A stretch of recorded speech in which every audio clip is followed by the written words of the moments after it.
నాథున్, ఆయన లక్ష్మీనాథుడు, ప్రత్యక్షమైన వాడు. లక్ష్మీనాథుడంటే లక్ష్మి అంటే ఐశ్వర్యం, ఆమెకి నాథుడు.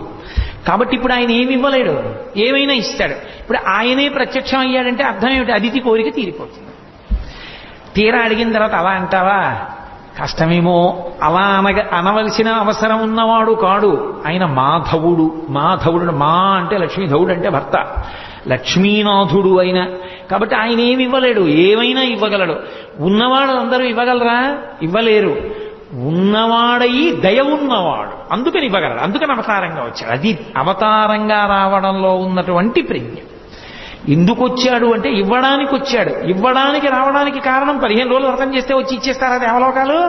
దయ అటువంటిది, ఆయన కారుణ్యం అటువంటిది, అందుకు వస్తాడు. నేను అందుకే చెప్పా, ఎప్పుడు అవతారం విన్నా మీరు దయని స్మరిస్తూ ఉండాలి అని చెప్పాను. నేను కేవలము కల్పం వలన వచ్చేయలేదు, ఆయన దయ కూడా ప్రధాన కారణమయ్యున్న